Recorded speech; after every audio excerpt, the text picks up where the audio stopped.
Saat kami mulai menikmati pengalaman hidup dengan Engkau, Tuhan. Beri setiap kami makin dibuat kagum oleh kepribadian-Mu yang sungguh menakjubkan. Dan kami tahu waktu jiwa kami dibuat kagum oleh kemuliaan-Mu, yang lain akan pudar dalam pandangan mata kami. Karena sesungguhnya ketika kemuliaan-Mu dan keagungan-Mu kami lihat, maka kami tahu yang lain tidak akan pernah bisa dibandingkan. Dan semuanya pudar dalam mata kami. Terima kasih atas sore hari ini. Kau teduhkan jiwa kami dan teduhkan roh kami. Dan sore ini sampaikan isi hati-Mu. Buat anak-anak-Mu mengerti akan kehendak-Mu ya Tuhan. Di dalam nama Yesus. Berikan roh hikmat, roh wahyu, roh pengertian kepada anak-anak-Mu. Supaya kami semua boleh mengerti akan isi hati Tuhan. Di dalam nama Tuhan Yesus. Dan semua kita berkata, amin. Silakan duduk, saudara. Mari kita buka firman Tuhan dalam 2 Tawarikh pasal yang ke-14. Saya minta di rumah Anda baca ya, pasal 14, ayat 2 sampai 15. Dan pasal 15 Anda baca seluruhnya, karena ini menarik sekali. Nah, oleh karena waktu, saya ingin ceritakan aja garis besarnya. Nanti kita akan baca mulai pasal yang ke-16. Di rumah tolong Anda baca pasal 14 dan pasal 15 supaya saudara bisa mendapatkan akan gambaran akan kisah ini. Kalau tidak dibaca akan sukar untuk mengerti. Nah, memudahkan Anda untuk memahami, saya mau ceritakan latar belakangnya. Pada waktu itu kerajaan Israel terpecah dua. Setelah Salomo mati, anaknya itu memang nggak bisa gantiin dia lah. Dan Salomo sudah nyembah berhala. Tapi oleh karena Tuhan masih melihat Daud, akibatnya Salomo ditolong. Zaman Salomo kerajaan belum terpecah. Ketika Salomo mati, zaman anaknya menggantikan pecah dua. 10 suku bergabung, namanya kerajaan Israel. 2 suku yaitu Yehuda dan Benyamin bergabung, namanya kerajaan Yehuda. Jadi split dari 2. Raja Asa ini merupakan raja yang memerintah kerajaan Yehuda, bukan Israel. Mereka memerintah atas kerajaan Yehuda, suku Yehuda atau Bani Yehuda dan Bani Benyamin. Ini merupakan 2 suku yang bergabung, namanya kerajaan Yehuda. Suatu hari Asa diserang oleh kerajaan Ethiopia. Mereka mendatangkan 1 juta tentara. Nah, paling tidak saya pernah belajar sejarah Mesir. Zaman ketika Musa jadi seorang jenderal terkenal di Mesir, dia dikatakan dalam sejarah Mesir pernah menghalau serbuan 1 juta tentara Ethiopia. Jadi rupanya orang Ethiopia itu kalau perang cetionan, saudara. Main sejutaan itu, serbu sejuta. Dan 2 kali cetionan kalah terus, saudara. 1 Mesir sejuta kalah, kedua melawan Raja Asa. Nah, waktu menyerang Asa inilah, maka Tuhan berjanji akan menolong, sehingga Asa berharap kepada Allah, dia bersuruh kepada Tuhan, Alkitab berkata, sehingga ceritanya, Tuhan tolong Asa, sehingga akhirnya dia berhasil mengalahkan orang Ethiopia. Alkitab berkata Allah memukul mundur pasukan musuh dan Raja Asa dan pasukannya menjarah dalam jarahan perang yang luar biasa banyaknya. Lalu Alkitab berkata di pasal 15, raja ini makin makmur, makin berkelimpahan dan tangan Tuhan menyertai dia. Anda harus mengerti ketika tangan Allah menyertai saudara, banyak orang akan datang karena apa? Melihat bahwa tangan Tuhan menyertai dia. Nah, kalau kita perhatikan yang luar biasa, ini yang berbahaya. Orang-orang kerajaan Israel yang 10 suku, sebagian mulai pindah atau nyebrang kepada kerajaan Yehuda.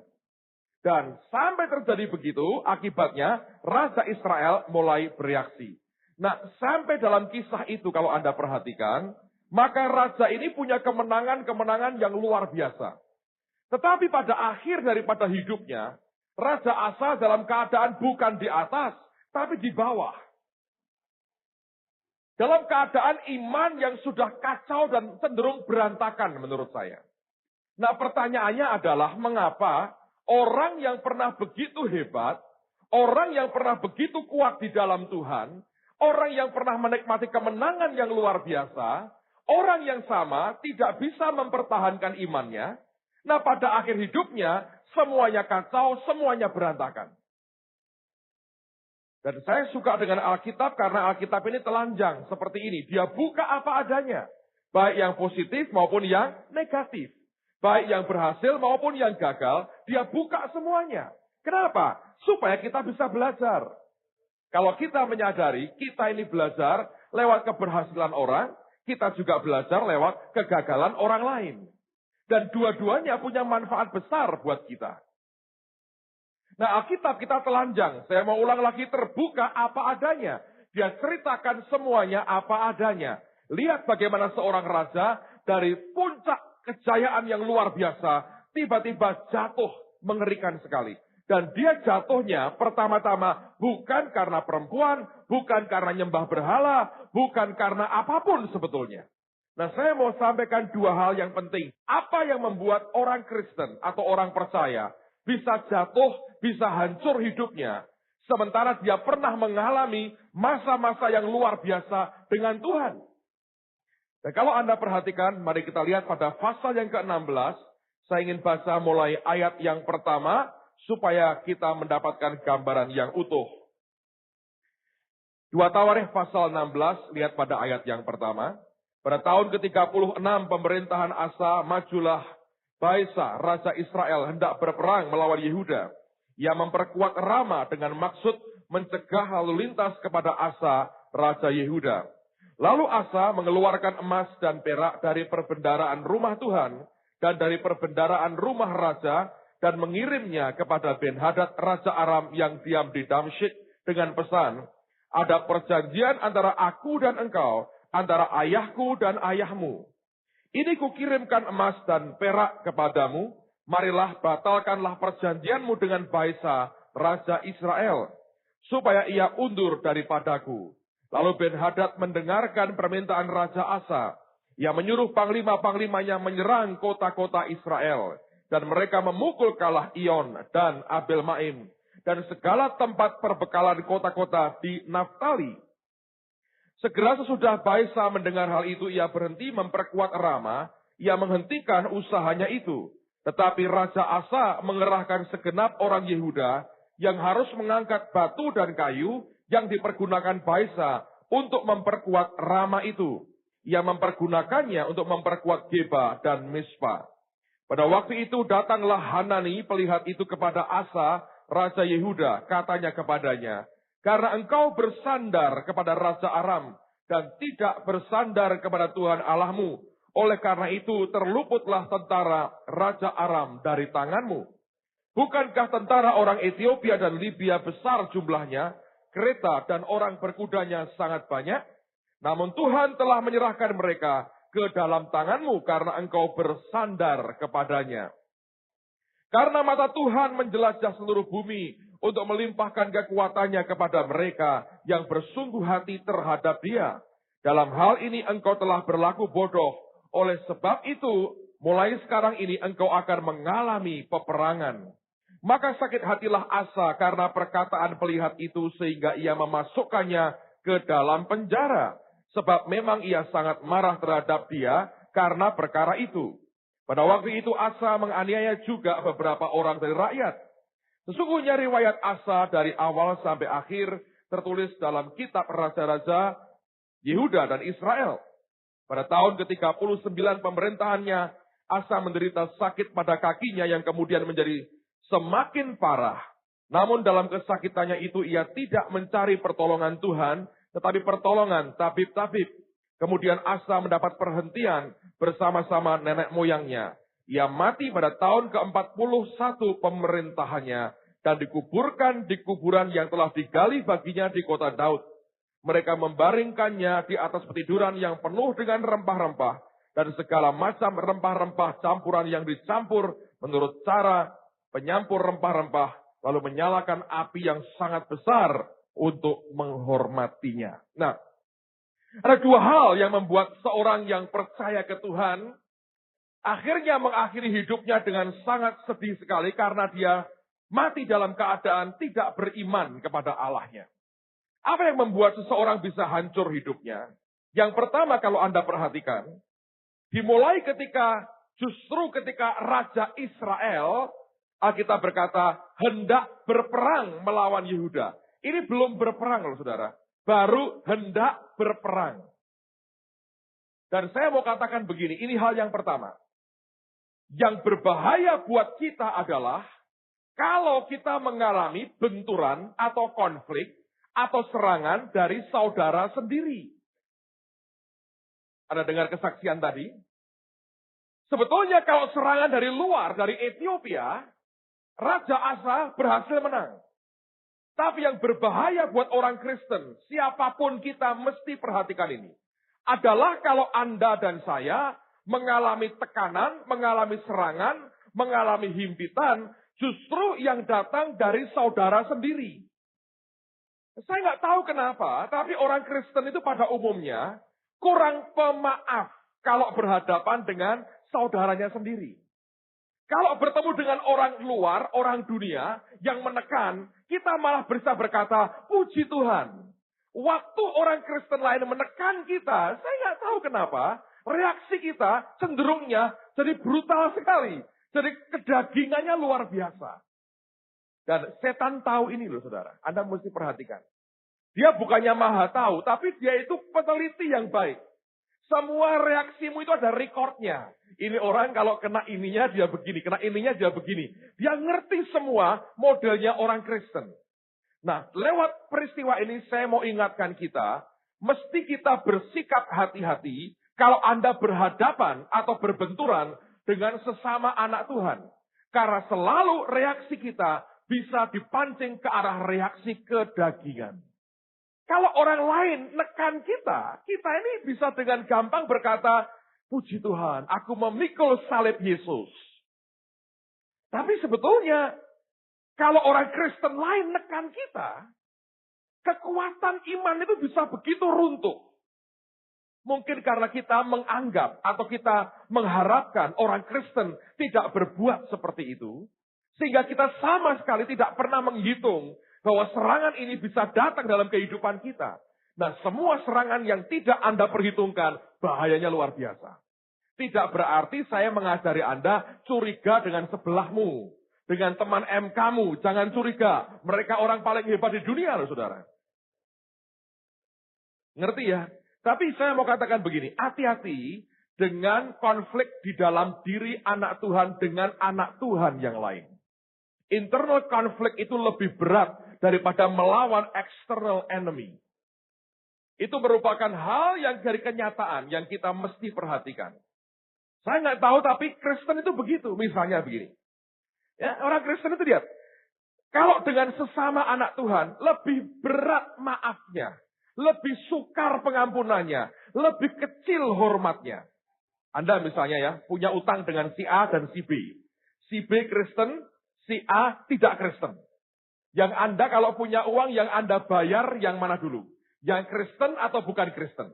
Pasti yang dibayar yang bukan Kristen. Kenapa? Yang Kristen kan bisa mengampuni. Syukur-syukur melepaskan dari utang. Syukur-syukur dengar John Avans ini bertobat malah dikasih duit aku. Ini belakangan dah diurus. Kan tidak mungkin panggil tukang pukul. Tidak mungkin lapor polisi. Tidak mungkin menjarakan saya. Kalau yang non-Kristen, wah ini berbahaya, ini bisa bunuh saya. Bayar dulu. Betul nggak saudara? Seringkali reaksi kita begitu. Saya nggak tahu kenapa. Yang jelas saya mau katakan, itu bukan sikap hati yang benar. Dan bukan hanya zaman ini loh, dari sononya ribuan tahun memang sudah begitu. Dari sejak Asa sudah begitu. Ethiopia menyerang cari Tuhan. Baesa, Raja Israel, baru numpuk batu, memperkuat pertahanan. Sudah kelabakan cari bantuan Raja Aram. Tuhan dilupakan. Daging dan reaksinya yang keluar dalam hidupnya. Nah, mari kita lihat surat Korintus. Ini ayat luar biasa. 1 Korintus pasal yang ke-6. 1 Korintus pasal yang ke-6. 1 Korintus pasal 6. Coba saya baca mulai ayat pertama buat saudara. Lihat baik-baik. Ini di mana-mana terjadi sejak ribuan tahun lalu juga sudah terjadi. Saya berdoa ini merupakan hal yang preventif buat kita. Anda mesti makin mempertebal, minta anugerah Tuhan mempertebal kasih-Mu kepada sesamamu, saudara dalam Tuhan. Pasal 6 ya, ayat pertama. Apakah ada seorang di antara kamu yang jika berselisih dengan orang lain, berani mencari keadilan pada orang-orang yang tidak benar, dan bukan pada orang-orang kudus. Oh, berani sekali orang sekarang, saudara ya. Dan cenderungnya pakai orang tidak benar. Atau tidak, tahukah kamu bahwa orang-orang kudus akan menghakimi dunia? Dan jika penghakiman dunia berada dalam tangan kamu, tidakkah kamu sanggup untuk mengurus perkara-perkara yang tidak berarti? Tidak tahukah kamu bahwa kita akan menghakimi malaikat-malaikat? Jadi apalagi perkara-perkara biasa dalam hidup kita sehari-hari. Sekalipun demikian, jika kamu harus mengurus perkara-perkara biasa, kamu menyerahkan urusan itu kepada mereka yang tidak berarti dalam jemaat. Hal ini kukatakan untuk memalukan kamu. Tidak adakah seorang di antara kamu yang berhikmat, yang dapat mengurus perkara-perkara dari saudara-saudaranya? Adakah saudara yang satu mencari keadilan terhadap saudara yang lain, dan justru pada orang-orang yang tidak percaya?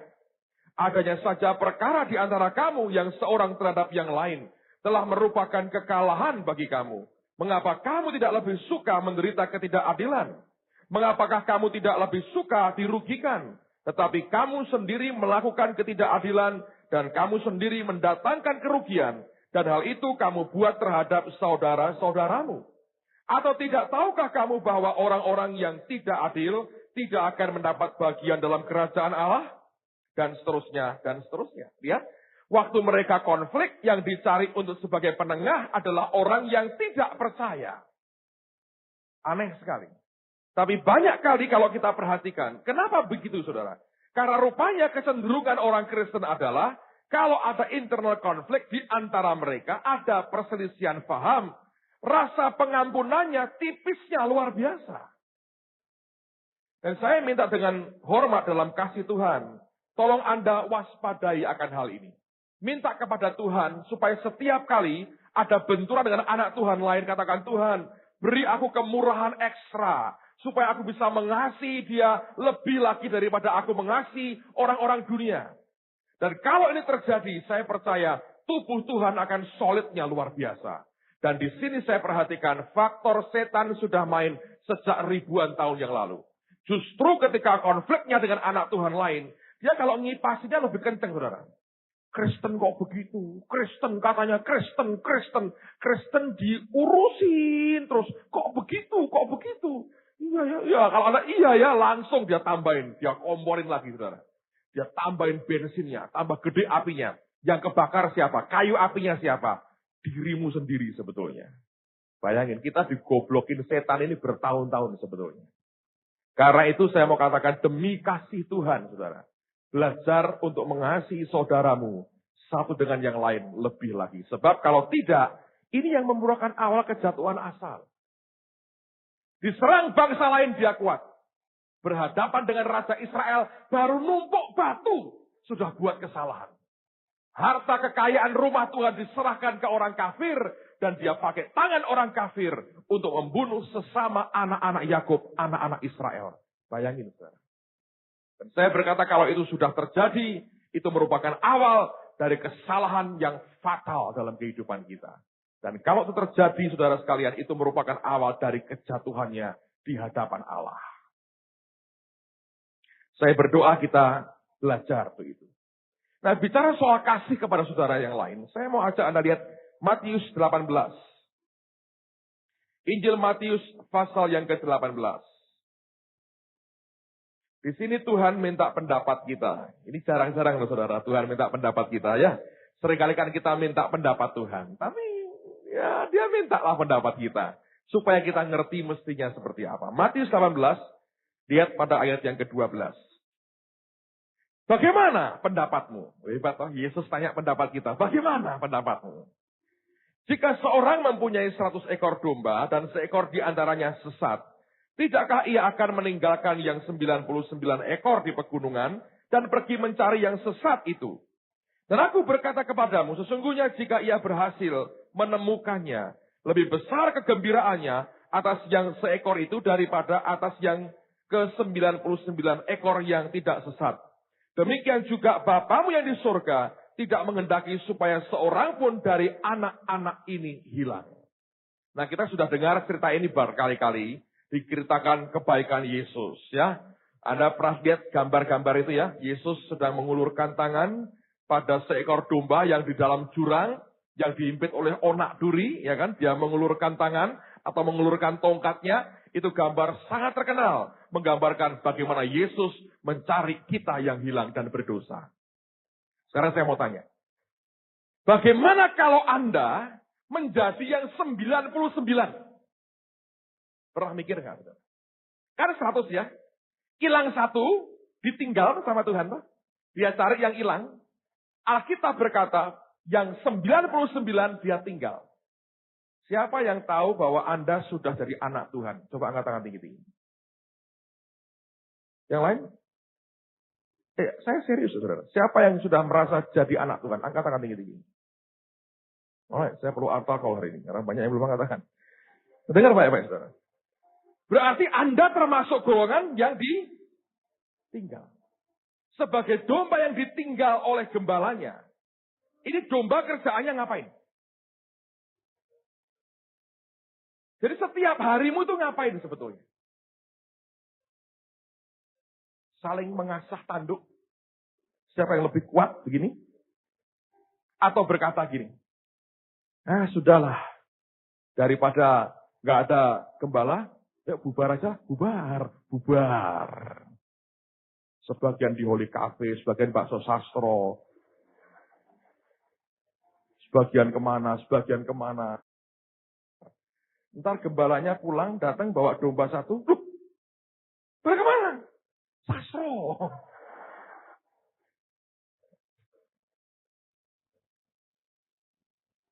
Saya mau beritahu saudara, ada satu etika sikap sebagai orang percaya. Saya ngalamin 2 kali. Saya mau cerita kepada saudara, karena kita semua mau makin berkenan di depan Tuhan ya.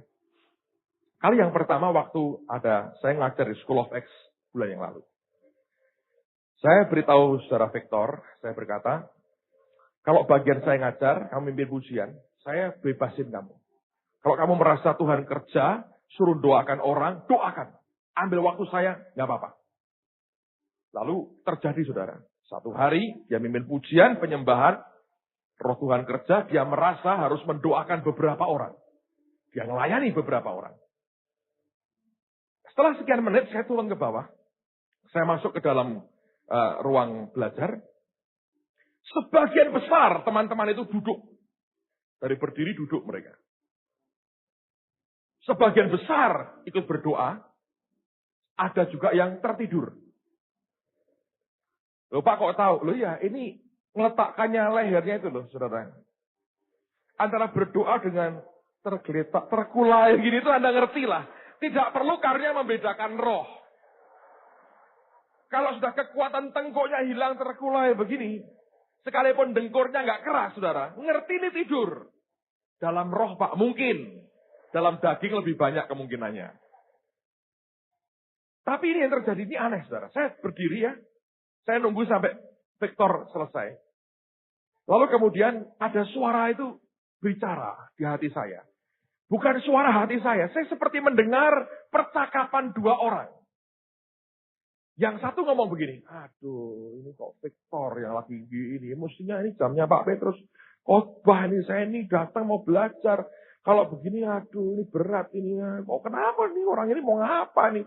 Dia kan mimpin pujian aja sebetulnya sambil mimpin senam, mimpin pijak massal, mimpin lompat-lompat. Tapi kan dia nggak punya hak mestinya ya doakan orang begini. Jadi saya dengar ada suara yang mengeluh. Mungkin nggak terucap, saya nggak tahu. Tapi di hati beberapa orang mungkin begitu. Tapi itu yang saya dengar sih. Dan tiba-tiba saya dengar suara lain yang saya tahu suara Tuhan. Dan Tuhan hanya berkata begini. Orang yang mengasihi aku, dia akan mengasihi umatku dan anak-anakku. Saya kaget. Saudara. Lalu pengalaman kedua terjadi. Minggu yang lalu sore, Kevin Jonas melayani. Saya masih lihat jam-jam 7:15. Kevin sedang mendoakan tim musik di depan. Saya ngomong apa adanya ya saudara ya. Kan katanya sebagai bapak, saya ngomong ke anak-anaknya yang betul. Sebagian Anda pulang. Dan saya ngomong sama dia, lihat. Iya Tuhan, kok pada pulang ya? Ini kan bukan Bu Indri, toh kalau Bu Indri jam 9 mungkin firman selesai, itu pun anak nggak berani pulang kalau Bu Indri. Malah nggak berani pulang. Atau memang urapannya untuk daya tahannya lama. Ya bisa serius. Dia bisa khotbah dengan panjang, memang dengan urapan sehingga daya tahannya bisa lama. Saya pikir jam 7:15. Beberapa pulang. Dia bilang, Tuhan kenapa? Saudara berkata, ingat cerita ini. Bagaimana aku sedang melayani beberapa, tapi sebagian besar sudah merasa tidak ada sangkut paut dengan aku lagi. Itu urusan mereka, tidak ada sangkut pautnya dengan aku. Urusanku sudah kan, sudah dengar firman, sudah nyanyi, tepuk-tepuk, sudah berkeringat, sudah toh. Nah, ini perutnya lapar, pulang. Tapi Holy Cafe habis, saladnya rugi. Sastro, baksonya kecil kalau terakhir, rugi. Pulang. Saya bilang, Tuhan, salahnya di mana? Dua hal. Satu, orang tidak peduli dengan orang lain. Detik itu mungkin bagi beberapa orang, itu antara surga dan neraka buat hidupnya.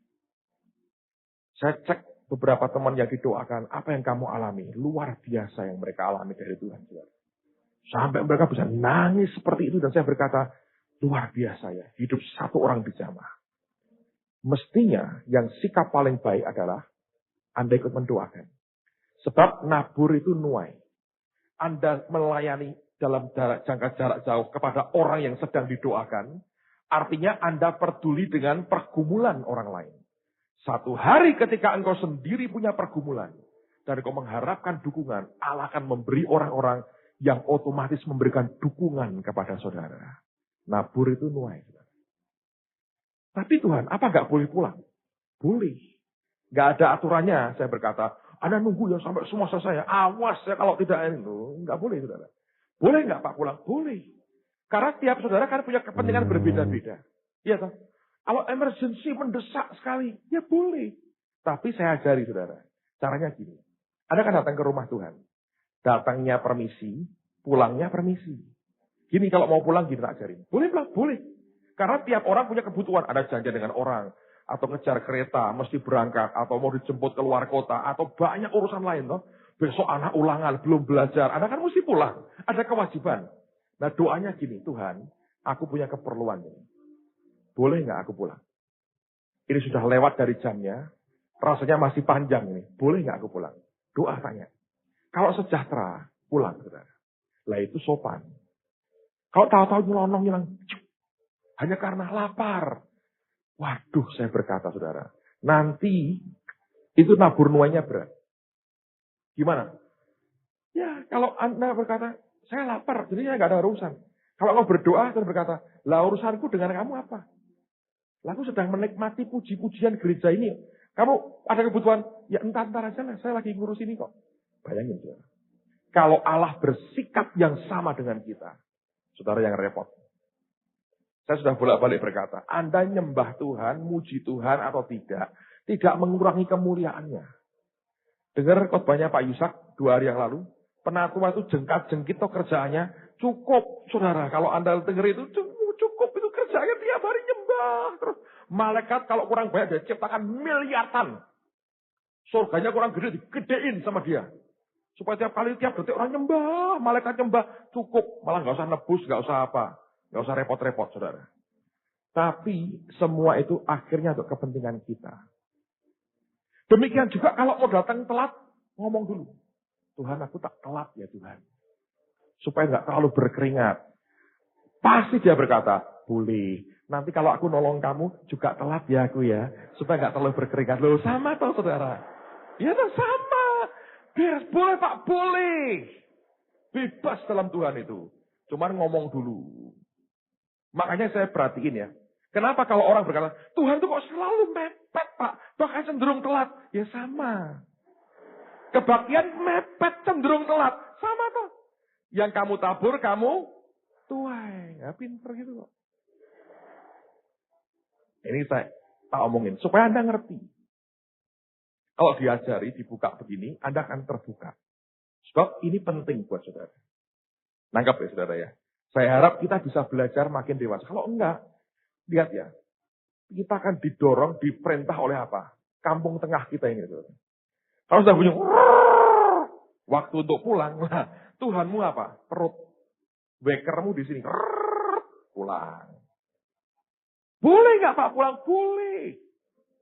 Pamit. Yang baik. Kan dia hidup. Dia di tengah-tengah kita. Dia bersama kita. Ngomong. Tuhan aku mau pulang.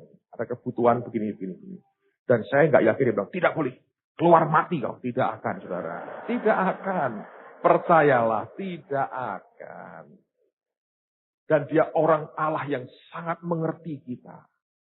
Tapi itu bagus. Amen.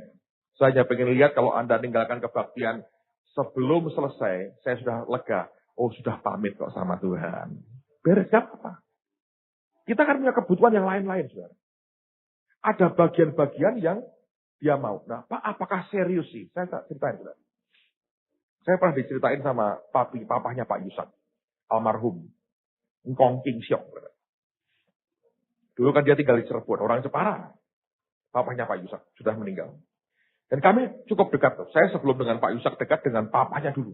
Saya kalau ketemu orang diaku aku sebagai anak, walaupun gak dapat warisan. Warisan rohani dapat banyak, saudara. Ini terjadi sekian tahun sebelum dia dipanggil Tuhan pulang. Dia kan di Cirebon, dulu Ibu Nani kan persekutuan di rumahnya, ya, bukan di gedung. Sekarang punya gedung bagus sekali. Di rumahnya. Ada hamba Tuhan masih muda. Habis khotbah pulang. Dicegat di tengah jalan sama opa ini. Loh, Nek, kamu kok pulang? Ya Om, kan aku sudah selesai khotbah. Lapar Om, mau makan. Loh, kan kebaktian belum selesai. Mereka masih mendoakan orang. Ya kan orang lain. Saya kan khotbah pulang. Lapar Om, mau makan. Masih muda dan rupanya agak sedikit sombong ini orang. Terus diomongin begini. Loh, apa kamu nih boleh kok pulang? Yo kan selesai tugasnya. Terus dia ngomong gini. Loh, kalau satu kali kamu ini menikah, tamu-tamu lagi makan nih. Kan di Semarang itu, di Jawa Tengah, seringkali kan es krim itu kan tanda ngusir toh. Sudah selesai, jangan tunggu yang lain gitu kan, ngerti ya? Kalau Anda, cara orang Semarang itu kan aneh, ngusirnya pakai es krim yang agak dingin gitu. Wah diusir nih, gitu ya. Loh iya toh. Orang Semarang kan kalau ngusir pakai es krim tuh. Supaya Anda nggak nunggu terus. Ya kan? Nah kemudian dia bilang kalau itu lagi makan es krim. Lalu para pelayannya pulang langsung semua. Gimana? Yang nyuci piring, yang apa, pulang semua para pelayannya. Bagus nggak? Oh ya nggak bagus. Lah kamu pelayan bukan? Iya. Lah kok pulang? Kerjaan pesta belum selesai kok pulang? Ngotot, nggak tahu jawabnya apa. Ketus. Pulang. Terus Tuhan ngomong sama opa ya. Habis pelayanannya. Betul. Sampai sekarang saya nggak pernah dengar lagi. Habis. Sekian tahun kemudian, ini opa cerita sama saya. Habis. Kamu nggak dengar lagi namanya? Nggak. Habis. Tuhan ngomong sama saya. Habis. Bayangin. Kadang-kadang ada hal sepele. Tapi itu etika hati kita kepada Tuhan. Anda kan percaya bahwa dia Tuhan yang hidup. Ya. Jadi saya tidak membuat Taurat loh saudara. Please understand me. Saya minta kalau Anda pulang, pamit. Tuhan, aku mau pulang. Ada kebutuhan ini. Dia ngerti betul. Ngerti saudara.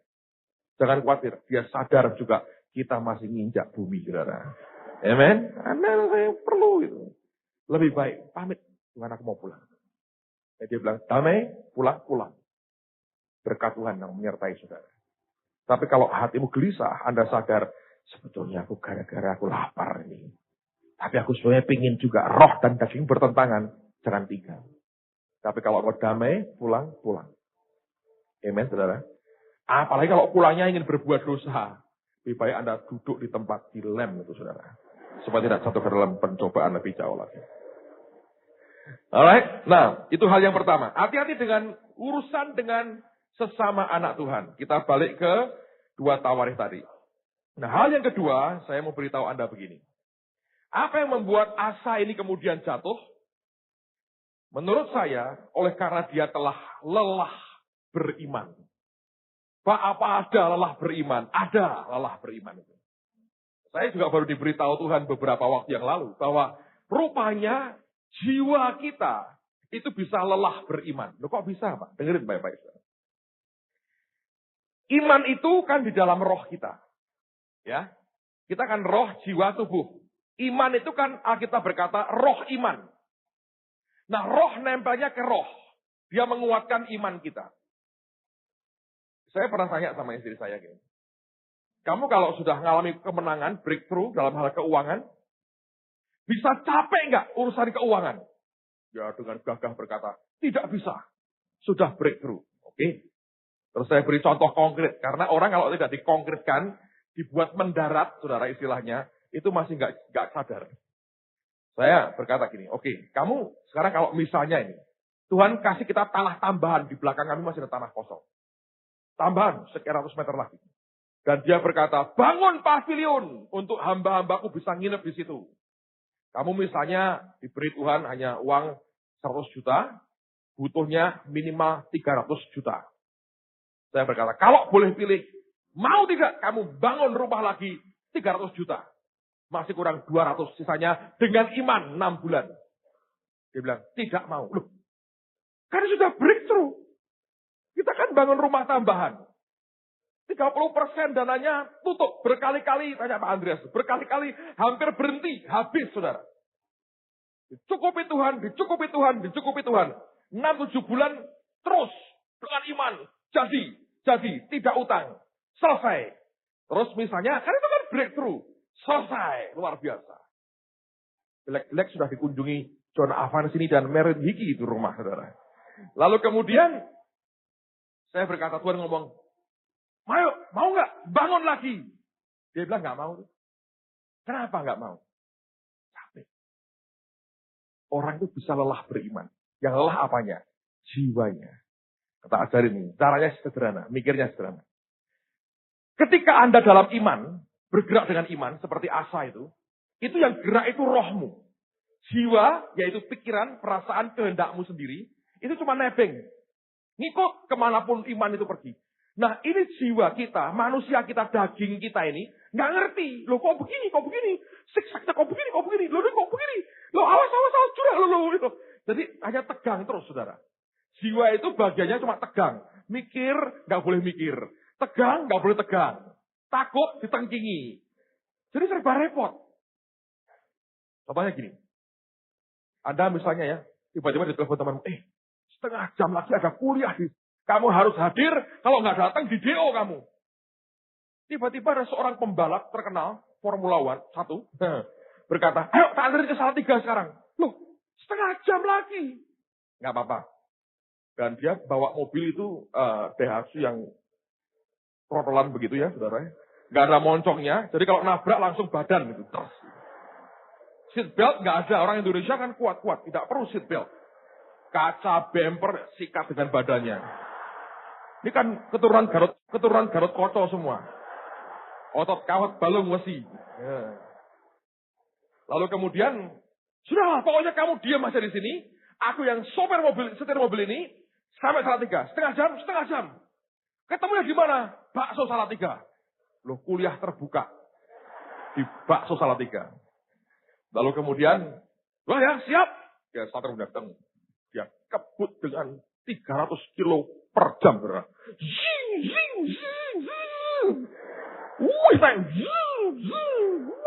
Luar biasa. Lah Anda kalau ketemu orang begitu, Semarang Salatiga yang mestinya sejam, ya toh, dibuat setengah jam dengan kecepatan seperti itu. Yang kau buat apa? Awas, ngerem terus. Ini kaki kan ngerem sambil tegang. Awas. Iya. Bayangin saudara, setengah jam tuh, teriak-teriak. Kan gitu kan saudara kerjaannya.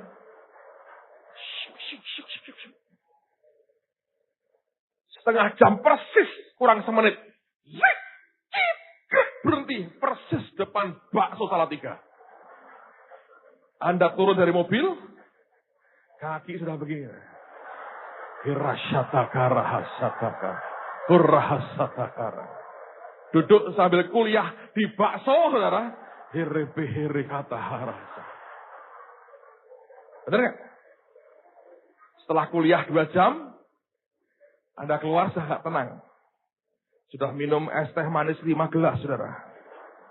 Selamat, gitu kan? Terus ada keluar, kan sudah breakthrough loh. Berhasil nggak? Berhasil. Berkemenangan nggak? Berkemenangan. Tidak jadi DO, ulangan bagus, kuliah bagus, nyampe tepat waktu. Semua yang diharapkan tercapai semua. Anda keluar, temanmu sudah menunggu di luar. Mari silahkan. Aku antar kembali ke Semarang. Kali ini aku berjanji 20 menit nyampe. Saya mau tanya, itu kan peningkatan saudara. Peningkatan. Saya mau tanya. Kalau kecuali Anda sudah bosan hidup ya. Kalau Anda masih cinta nyawamu, Anda berkata apa kira-kira? Lain kali ya, seabad lagi saya pikirin. Bener nggak? Jiwamu tuh tegang seneng nggak? Nggak seneng. Makanya ada orang berkata, dengan Tuhan tuh ngeri-ngeri sedap. Loh, saya berkata gini, kalau ngeri-ngeri sedap nggak apa-apa. Kalau ngeri sedap, lah itu yang repot. Ini saraf bisa putus semua loh saudara. Karena tegang terus kan. Nggak jelas mau kemana. Nah jiwa ngikuti roh dan iman itu kayak begitu tuh. Otak kita berkata nggak bisa ini. Roh dan iman berkata bisa. Nah, gimana? Nurut. Tapi tegang. Ini kan masih hidup saudara. Nah itu yang membuat orang bisa lelah kalau tidak hati-hati. Ini yang terjadi. Banyak orang setelah berkemenangan ternyata yang tidak tahan jiwanya. Ini baru ngomong pernah berhasil. Belum kalau sudah nunggu tidak kunjung tiba yang ditunggu-tunggu. Itu tambah keselnya luar biasa. Nah saya berdoa Anda mengerti ini. Bahwa jiwamu bisa capek. Coba buka beberapa ayat ya. Efesus 6. Efesus 6. Sampai 13. Efesus 6 ayat 10 sampai 13. Akhirnya hendaklah kamu kuat di dalam Tuhan. Dalam kekuatan kuasanya. Kenakanlah seluruh perlengkapan senjata Allah supaya kamu dapat bertahan melawan tipu muslihat iblis. Karena perjuangan kita bukanlah melawan darah dan daging, tapi melawan pemerintah-pemerintah, melawan penguasa-penguasa, melawan penghulu-penghulu dunia yang gelap ini, melawan roh-roh jahat di udara. Sebab itu, kita berkata, ambillah seluruh perlengkapan senjata Allah supaya kamu dapat mengadakan perlawanan pada hari yang jahat itu. Dan, perhatikan, tetap berdiri sesudah kamu menyelesaikan segala sesuatu. Jadi bisa loh, orang selesai gak bisa berdiri kayak Anda di Salatiga tadi. Goyang kakinya, saudara. Untuk berdiri susah. Yang tidak tahan jiwanya. Makanya saya berkata, Tuhan itu baik sebetulnya. Dia itu membuat kita kalau iman ya, beriman itu naik, bertahap saudara. Semua bentuk lompatan itu bisa gawat buat jiwamu. Kalau engkau tidak siap. Makanya engkau hanya ingini aja yang Tuhan mau dalam hidupmu. Jangan punya ambisi sendiri. Yang tidak tahan mungkin jiwamu. Saudara. Ngerti ya? Ini bagian dari kenyataan yang kita mesti hadapi. Nah sekarang pertanyaannya kan begini. Pak gimana sih ngatasi jiwa ini? Ada 3 hal yang saya mau sampaikan buat saudara. Yang pertama, kalau jiwamu itu lelah, ya ngadepin begitu, harus diomongin saudara. Diomongin. Dihibur bisa. Ya, Anda kan perlu rileks, Anda perlu liburan lah, Anda perlu liburan. Itu untuk jiwa sebetulnya, refresh jiwa. Tapi dalam beberapa kasus ketika sudah mulai parah, Anda hibur pun nggak bisa. Karena sudah kacau di dalamnya. Nah, untuk itu perlu diomongin.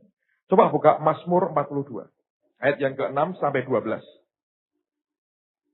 Mengapa engkau tertekan, hai jiwaku, dan gelisah di dalam diriku? Berharaplah kepada Allah. Sebab aku akan bersyukur lagi kepadanya. Penolongku dan Allahku. Dia ngomong ke jiwanya. Ya. Jiwaku tertekan dalam diriku. Sebab itu aku teringat kepadamu. Dari tanah sungai Yordan dan pegunungan Hermon, dari gunung Misar, samudra raya berpanggil-panggilan dengan deru air terjunmu. Segala gelora dan gelombangmu bergulung melingkupi aku. Tuhan memerintahkan kasih setianya pada siang hari, pada malam hari aku menyanyikan nyanyian suatu doa kepada Allah kehidupanku. Aku berkata kepada Allah gunung batuku, mengapa engkau melupakan aku? Mengapa aku harus hidup berkabung di bawah impitan musuh? Seperti tikaman maut ke dalam tulangku, lawanku mencela aku sambil berkata kepadaku sepanjang hari, di mana Allahmu? Ayat 12, mengapa engkau tertekan, hai jiwaku, dan mengapa engkau gelisah di dalam diriku? Berharaplah kepada Allah, sebab aku bersyukur lagi kepadanya, penolongku dan Allahku. Jadi jiwa itu harus diomongin. Kalau Anda sudah mulai teler, ya, waduh, aku sudah teler Pak, ini mau beriman lagi, sudah omongin jiwa. Jangan dibiarkan, nanti sakit jiwa, saudara. Sakit nanti. Kalau sudah kesel kan sakit jiwa. Anda mesti omongin jiwa. Kenapa engkau tertekan? Saya ikut partainya Pak Yos, saudara, kalau soal menguatkan jiwa. Ini beliau pernah cerita dengan saya.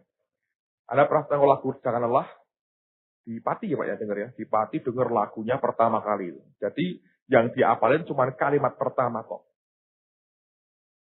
Jangan lelah. Na na na na na na na na na. Enggak ingat na na na na na. Jangan lelah. Na na na, kan kesel kan. Habis khotbah dari Pati jangan lelah. Na na na na na. Belakangnya penuh nasi gandul. Jangan lelah. Na na na na na na na. Jangan lelah. Na na na na na na. Ngomong lagi banyak. Enggak udah usah ingat seluruhnya, omongin jangan lelah. Kenapa kamu gelisah? Percaya ke Tuhan. Omongin jiwamu. Nanti dia akan kuat lagi. Jiwa kalau mengalami tekanan seperti itu, diomongin. Kadang-kadang untuk menjaga supaya tidak kolaps, Anda perlu rekreasi, Anda perlu libur. Kenapa kantor gereja libur Sabtu? Ya supaya tidak lelah itu. Kita beri libur karena seharian bisa padat sekali yang dibuat. Tapi diberi tempat, diberi waktu untuk refresh. Tapi kalau begitu sudah parah, Anda mesti ngomongin. Bahkan sebetulnya sebelum parah, belajar diomongin terus. Belajar itu kalau ngaca terus, saudara. Anda lihat, omongin. Kamu tidak lelah, kamu bisa, kamu menang. Ini ngomongin. Kalau ini keluar negatif, rontok kita. Amen. Kalau itu bisa, kalau semangat patah, ya tulangmu akan kering. Yang kedua, Anda perlu sangkali itu. Supaya jiwa itu kekuatannya makin hilang. Tekan, salibkan. Mau nggak mau? Jadi kalau sudah mulai mikir, sangkali. Pakai firman, sangkali. Tekan kemauan dagingmu. Nanti rohmu akan makin kuat. Nah, kalau roh Anda makin lama makin kuat, jiwa sudah nggak terlalu terpengaruh lagi. Dia akhirnya tunduk. Nah, jiwa itu makin menyerah, Anda makin rileks sebetulnya. Ketika jiwamu makin lemah, makin tertunduk, makin disalibkan, Anda akan makin rileks. Anda tahu kalau ikut tukang ngebut gitu tuh siapa yang paling rileks? Orang mati. Mayat tuh paling rileks. Tenang aja, tenang aja dia. Semakin mati, semakin rileks kita. Semakin Anda sadar betul, apalagi kalau Anda pinter cara nyetir yang baik. Teorinya pinter sekali. Wah, Anda paling stres, saudara. Apalagi kalau Anda pinter matematika, ngitung fisikanya, Anda hitung, semua nggak nyampe, saudara. Jadi semakin Anda tekan, disalibkan jiwamu, semakin engkau akan rileks. Makanya orang Kristen perlu belajar nyangkal dagingnya setiap hari. Yang terakhir, yang ketiga, sederhana. Ya jangan melakukan hal-hal yang tidak diperintah Tuhan dalam hidupmu. Terutama itu hal-hal besar. Semua jenis kegiatan, pekerjaan apapun yang besar, yang kau tidak yakin Tuhan perintahkan, kalau engkau lakukan, nggak tahan jiwamu. Nah, saya ini minggu lalu di Jakarta dikasih Tuhan mimpi. Ini bagus lah, saya mau sampaikan ke saudara. Karena ini mimpi nolong sekali untuk membuat kita ini mengerti. Ya saya tahu setiap orang akan berbeda, tapi ini punya general truth, kebenaran umum dalam mimpi ini. Saya lagi di sebuah tempat ya, di sebuah ruangan. Dan atapnya saya tahu tuh dari beton, dari cor. Dan waktu itu sepertinya kondisi sudah mau ada perang. Dan bersama saya ada banyak orang laki yang mau ikut perang. Di depan kami ada tumpuan senjata otomatik ya, senjata api, tumpuk. Nah saya ini kayak diperintah gini, kamu ngambil terakhir, yang lain ngambil dulu. Lalu ketika saya lihat orang mulai ngambilin senjata, saya mikir ini kan berbagai macam senjata. Saya ngomong gini, Tuhan, aku pengen ngambil yang jenis AK. Dan kalau nembak sekali bisa, kalau bedil yang senapan yang kuno itu saya nggak mau. Kalau pelurunya isi satu, tembak, isi lagi. Wah itu kelamaan, itu perang nggak menang-menang malah mati duluan belum nembak. Saya minta yang pelurunya bisa keluar sekali bisa puluhan. Itu kan pelurunya bisa banyak. Saudara. Saya bilang saya mau yang itu. Jadi mereka ngambil. Di ruang tinggal 2 orang. Saya dengan teman 1 dan senjata tinggal 2. Jadi itu persis dengan jumlah orangnya sebetulnya. Saya pikir ada kelebihan. Nah, waktu tinggal 2, cuma 2 pucuk senjata, saudara. Yang 1 itu yang saya paling suka. Model brand. Wah ini kalau dipakai hebat. Ini. Yang 1 kayak senapan burung. Senapan angin nembak burung terus, saudara. Nah teman ini ngambil yang saya suka. Loh, saya bilang kok diambil. Saya tinggal dapat jatah senapan angin, senapan nembak burung. Modelnya seperti itu. Mau saya cegah, nggak bisa. Dia langsung kabur. Saya bilang, waduh, saya ambil. Tuhan, aku kok dapat cuma kayak begini. Dalam mimpi itu saya tahu Tuhan hadir, walaupun tidak lihat. Jadi kami ngomong. Tuhan bilang, ya memang, aku kasih kamu yang kayak begini. Jelek Tuhan. Yang itu tadi bagus. Buat perang seru itu. Peluru bisa, tinggal tutup matanya. Kira-kira kena. Gitu ya. Kalau ini, waduh ini repot. Jadi saya itu iseng, saya sambil kecewa sebetulnya. Saya naikkan ke atas, saya tarik pelatuknya. Nggak tahu itu pelatuknya tuh entengnya luar biasa, ringan, seperti pistol mainan gitu, saudara. Saya tembak, kaget itu atas itu ya, pelurunya meledak gitu. Itu bagian atap yang dicor beton, lubang. Saya bilang, ini peluru apa? Dan saya diberi peluru nggak banyak. Gede-gede, saudara. Saya bilang, Tuhan, ini senjata apa? Tuhan bilang, ini kan jelek penampilannya. Ini buat kamu. Dan Tuhan berkata gini, tembak yang vital-vital aja. Dan yang saya tahu dari mana? Dengar suaraku nanti. Tembak yang vital-vital aja. Terus saya terbangun. Saudara. Karena kalau dapat dari Tuhan, itu akan membekas sekali. Jelas sekali itu bicara. Lalu kemudian saya ngomong begini. Tuhan ini apa maksudnya? Dan dia berikan gambaran. Dia bilang, lihat pelayananmu selama ini. Kamu nih kan tidak seperti yang lain. Tidak berarti yang lain tidak baik, saudara. Masing-masing kan punya karakter dan tugas berbeda-beda ya. Dia bilang, kamu nggak bisa seperti yang lain. Yang lain itu bisa penuh schedule-nya. Tiap hari khotbah. Karena senapan otomatis, saudara. Pelurunya banyak. Kalau nembaknya sedikit-sedikit malah sakit semua. Kurang. Harusnya semua itu. Tiap hari. Nah, jadi kenanya banyak. Nah kamu itu lain. Saya bilang betul. Aku ini merasa kayak pengangguran. Rasanya jadwal saya khotbah tuh gak banyak. Tapi waktu tetap habis juga sih saudara ya. Cuman saya tidak terlalu banyak ngomong di luar. Dan bilang, lihat yang aku perintahin ke kamu. Semua yang kamu buat dari hal yang vital. Kenaknya ke vital. Kamu ambil yang vital-vital aja. Kalau kamu hambur-hamburkan pelurumu, habis gak ada gunanya. Ini bukan untuk orang. Ini untuk barang yang keras-keras. Kalau orang itu yang itu cukup. Ini sayang. Untuk satu orang tembakan begini sayang. Ambil yang vital-vital. Nanti aku perintahin kamu. Kerjakan ini, kerjakan ini, kerjakan ini. Efektif. Luar biasa. Nembaknya besar, luar biasa. Dan saya belajar akhirnya betul Tuhan. Jadi semua itu kalau bukan Tuhan yang perintahkan kita, jangan dibuat saudara. Anda punya senjata berbeda-beda. Pak, saya bambu runcing. Boleh. Itu harus perang jarak dekat saudara. Boleh aja, tidak apa-apa. Tapi setiap Anda harus mengerti, bagianmu itu apa. Engkau bisa lihat dari hidupmu. Sekalipun nggak dapat mimpi. Tapi kau bisa buka lembaran hidupmu. Selama ini apa yang Tuhan kerjakan. Dan saya berkata dengan itu kamu akan belajar general truth-nya adalah lakukan yang Tuhan perintahkan. Saudara akan dipakai Tuhan dengan luar biasa. Dan ingat 3 hal tadi saya berkata. Kalau jiwamu mulai teler, lelah, beritahu, omongin jiwamu. Tapi yang kedua, saya mau katakan lagi, ini penting sekali buat kehidupan kita. Saudara, kalau setelah kamu omongin jiwamu, engkau beritahu, engkau omongin, dan mereka akhirnya tetap tidak, akhirnya akan segar. Tapi yang harus long term adalah salibkan jiwamu. diperlemah, salibkan terus. Sampai dia tidak dominan. Kalau dia nggak dominan, dia makin rileks sebetulnya. Enak buat saudara. Tapi yang ketiga, ingat yang Tuhan perintahkan. Kalau itu vital buat saudara. Anda akan lihat sekali hantam, Anda akan melahirkan perkara besar bagi Tuhan dalam kehidupan kita. Amen. Mari kita berdiri bersama-sama. Mari angkat tangan di hadapan Tuhan yang baik.